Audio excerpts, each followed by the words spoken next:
Direction évidemment de l'hôtel Hilton où se trouve notre envoyé spécial Julie Dungeloff. Bonjour Julie.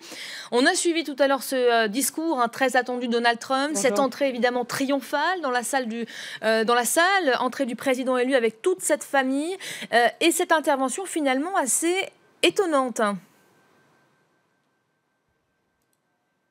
Oui, assez rassurante et qui contraste parfaitement avec le ton de cette campagne qui était d'une extrême violence, notamment à l'égard d'Hillary Clinton. Il a d'abord voulu féliciter Hillary Clinton. Il a indiqué qu'il avait eu la secrétaire d'État au téléphone et qu'il était temps pour tout le monde de se rassembler, qu'il souhaitait être le président de tous les Américains. Il va reconstruire la nation et renouveler le rêve américain. Cela fait écho à son slogan de campagne « Make America Great Again », redorer la grandeur de l'Amérique. Et puis il a tenté de rassurer également ses partenaires européens, même si l'Amérique sera au centre de sa politique, il tient à avoir des bonnes relations avec tout le monde, pas des relations belliqueuses. Donc voilà, c'était un discours plutôt rassurant et qui contrastait globalement avec ce qu'on avait pu entendre durant toute cette campagne.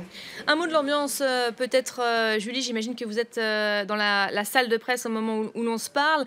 Il y avait cette grande fête qui a été organisée évidemment par le camp républicain, la fête de la victoire, c'est son nom, non loin de la Trump Power. Quelle ambiance règne ce soir dans ce camp républicain ?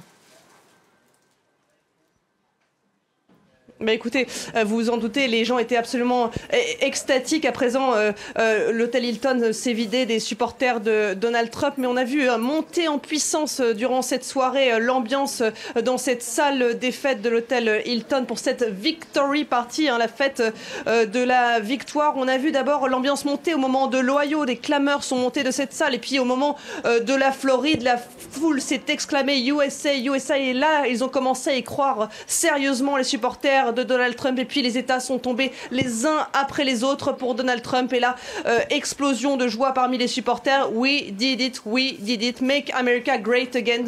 Les gens nous ont alpagués, vous voyez, nous avons fait mentir les sondages, l'effet Brexit est arrivé, nous vous l'avions dit, vous les médias, vous avez menti, c'était les credos de campagne de Donald Trump, il faut bien le dire, mais donc une ambiance survoltée, vous l'avez dit, à 2 pas de la Trump Tower ici à New York.